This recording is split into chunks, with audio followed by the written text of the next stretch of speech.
Eu não vou usar o meu tempo todo, mas eu quero voltar aqui a falar da Serra.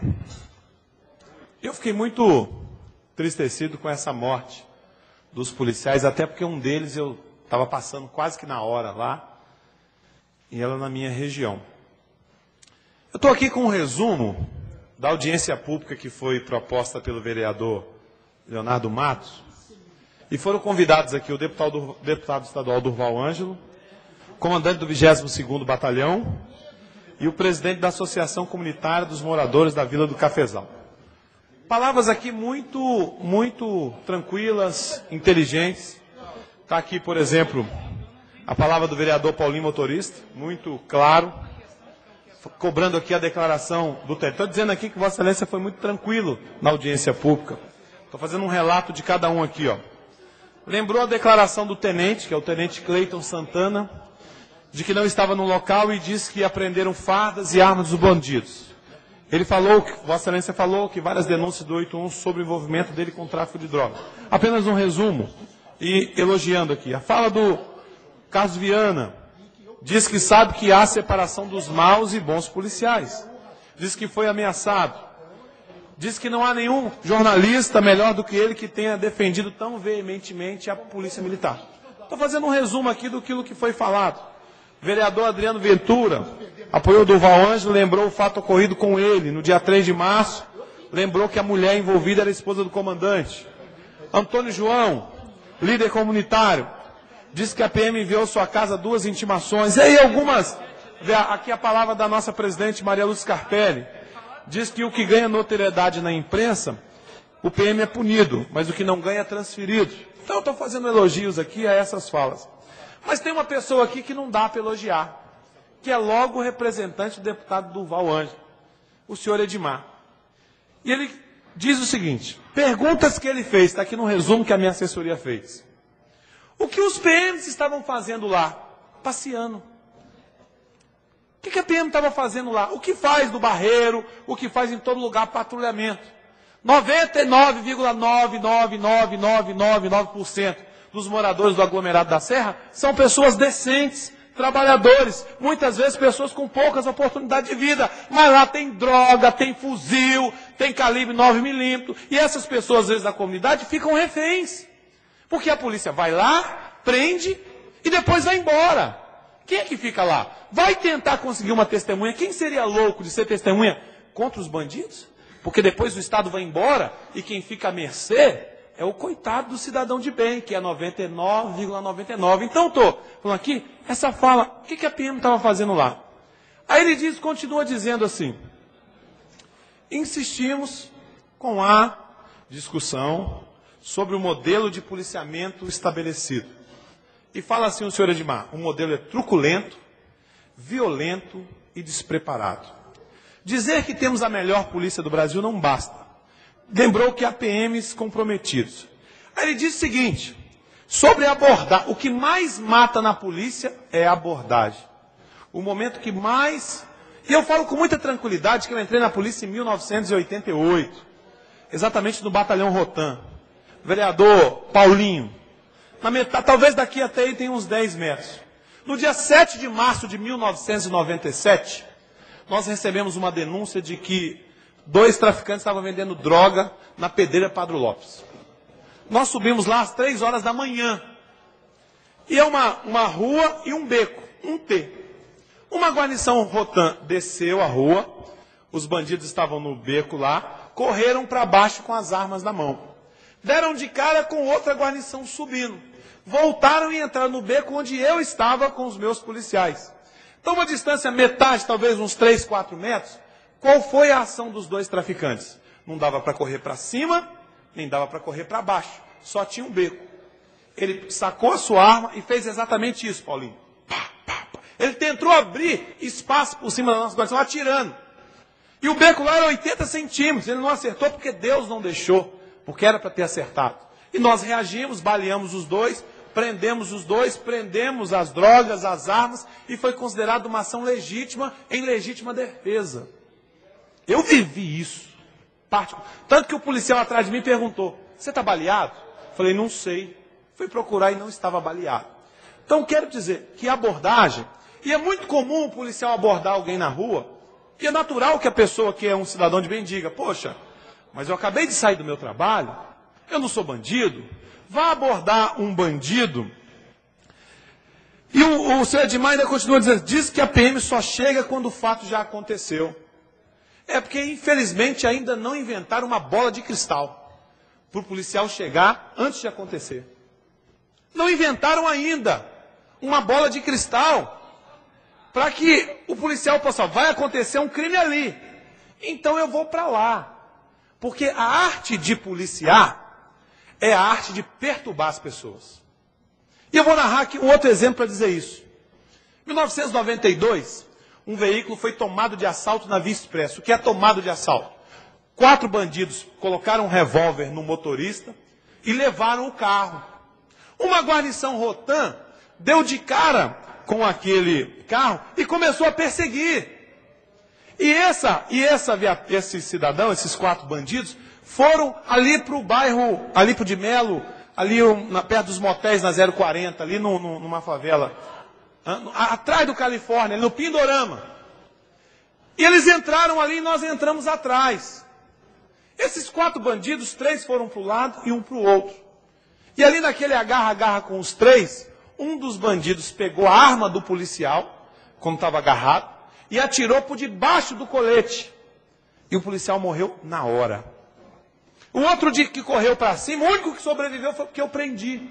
Ele atirou no helicóptero. Naquela época o helicóptero não andava com o policial com um fuzil. Atirou no helicóptero, eu nunca vi na minha vida, em 22 anos de polícia, um helicóptero pedindo socorro. E aí nós prendemos um outro.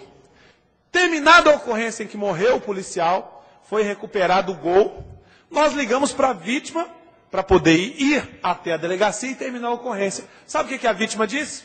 Eu não vou não, só meu carro tem seguro, eu estou nem aí. E desligou o telefone.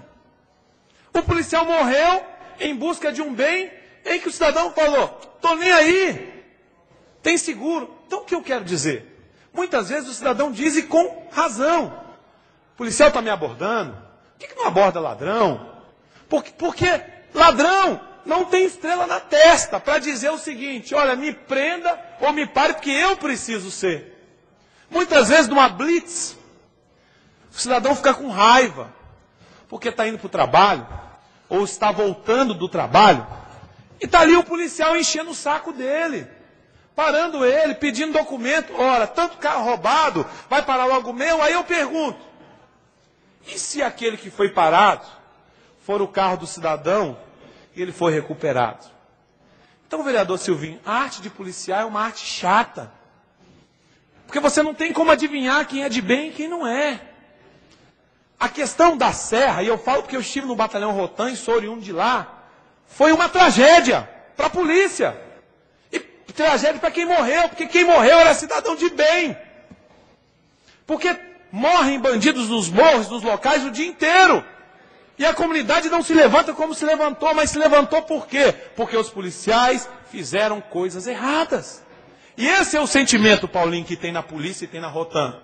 Ninguém está triste para defender aqueles que fizeram coisa errada e mataram para piorar o filho e o irmão de colega nosso. O que eu acho que aconteceu? E falo com muita tranquilidade na minha experiência de policial. Que eles realmente deram de cara com alguém. E não se sabe quem esse alguém correu. E eles correram atrás, mas correram atirando. E acertaram em quem não devia. Falou, erramos, o que vamos fazer? Vamos matar quem está vivo para pagar testemunha. Para consertar um erro, fizeram um erro pior ainda. Serão condenados. E a pena não será pequena, não. Uma pena dessa vai passar de 20 anos. E bem feito. Porque fizeram errado. Mataram inocente e tentaram criar uma história, o que nós chamamos de javanesa.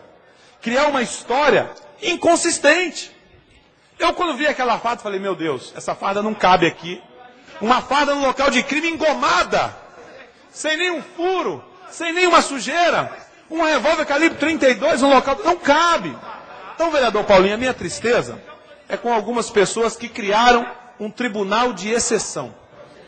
Eu disse aqui anteriormente que a Constituição garante para qualquer um, para o Fernandinho Beiramar, Para o réu, confesso, traficante, preso com droga, todo mundo sabe. A justiça garante a ele o direito ao contraditório, a ampla defesa. Mas o que o deputado Durval Ângelo fez, e aqui a nossa tristeza, não é pelo fato. O fato é errado, e policial decente não passa a mão na cabeça de policial assassino. Foi o tribunal de exceção que criaram. Condenaram não os policiais, condenaram a polícia. Condenaram o batalhão Rotan, que mais prende e onde mais morrem policiais. Condenaram todos os mesmos, na mesma analogia, 99,999% dos policiais de bem que sai de casa e não sabe se volta. Como foi o caso do soldado lá no Barreiro, que parou para abastecer e os assaltantes assaltaram e o mataram. Ele tinha apenas 30 anos de idade. Ele tinha uma filha de 1 ano de idade. Morreu. A profissão de policial é aquela profissão que você dá a vida para proteger os outros e não é reconhecido. O policial ganha um salário miserável. Ele vai para perturbar as pessoas, muitas vezes não é reconhecido. Muitas vezes o trabalho do policial não é reconhecido. É o cara que perturba, que enche o saco, que me para. Então o que eu quero dizer é que o nosso sentimento enquanto policial, a polícia militar é uma pirâmide. 8% são os oficiais, 92% são os praças. Vossa Excelência foi praça, conhece esses números. E nós, da base, que fazemos policiamento na rua, estamos desmotivados. Desde aquela ocorrência, Paulinho, a Rotan não prende ninguém. Não tem ânimo. Porque o policial de bem foi comparado com o policial de mal. Falaram, vamos acabar com a Rotan. Então tá, vamos devolver 15 mil armas dos últimos 10 anos para a mão dos bandidos. Vamos parar com a unidade que mais prende armas e drogas especializadas. Sabe por que foi criada a Rotan? Em 1979 houve em Belo Horizonte uma greve da construção civil. Eu não lembro desse, mas Vossa Excelência lembra. Houve uma quebradeira generalizada e não existia uma tropa especializada criada para combater distúrbio civil. Greve. Não dá para colocar um policial que trabalha na rua para combater greve de revólver na cintura. Você combate greve com bomba, muitas vezes com equipamento. E aí criou-se, então, um batalhão de choque. No ano seguinte, criou-se a Rotan, a primeira companhia Rotan que eu trabalhei. E o manual disse o seguinte, para combater a criminalidade da pesada. Sabe quais são as ocorrências em que a Rotan vai? Eu vou dizer aqui. Rotan não atende briga de marido e mulher. Rotan não atende acidente de trânsito. Rotan não atende vias de fatos. Rotan não atende um furto que já aconteceu. A Rotan atende assaltos, onde o cidadão chegou com arma e colocou em risco a vida do outro. A Rotan atende sequestro. A Rotan atende homicídio, ou seja, só aquilo em que uma tropa especializada vai para o tudo ou nada. Onde quem ela vai prender está disposto a matar para não morrer. E a nossa tristeza enquanto policiais do batalhão Rotan é que nos trataram os bons pelos 3 ou 4 maus que lá fizeram. Então eu quero dizer que é uma irresponsabilidade essa fala. É preciso motivar aqueles que vão para combater. Eu costumo brincar, dizer o seguinte com os colegas. Quando o cidadão está em perigo, ele chama a polícia. Quando a polícia está em perigo, ela chama a Rotan, que é a última instância de polícia. Então, a nossa tristeza é criar um tribunal de exceção, onde prenderam, julgaram, condenaram e mataram. Sem dar o direito daquele motorista que estava lá no carro. E como é que funciona? São 4. O motorista deixa o policial, os 3 policiais em determinado local e vai para longe. Quando acaba a ocorrência, a viatura vai lá e pega. O que estava lá na rua do Ouro, com contorno, não estava no local, não participou da morte. E ele foi colocado na mesma sacola daquele que atirou e matou o cidadão de bem. Soldado Suqueirati. Tanto que a justiça disse, esse nós vamos soltar. Então, essa generalização de atitudes, de condutas, o Código de Processo Penal e o Código Penal, eles declaram que nós temos que individualizar a conduta de cada um. Quem fez mais errado vai ter uma pena maior. Quem fez menos tem uma pena menor. E quem não fez não faz nada. Vossa Excelência quer dar uma parte? Porque está acabando ali. Então eu quero dizer o seguinte. Eu lamento muito que algumas pessoas para tirar um proveito político, e aí eu dou nome e sobrenome, deputado Durval Ângelo, foi irresponsável a ponto de criar um tribunal de exceção, condenar todo mundo, sem dar o direito de ser ouvido. e jogou lama num batalhão em que os policiais saem para tudo ou nada, enquanto nós estamos dormindo, arrotando na rua, trocando tiro com traficante, com bandido, com assaltante. E muitas vezes o bandido volta para casa, mas o policial da Rotan não volta. Viva o Batalhão Rotan. Obrigado.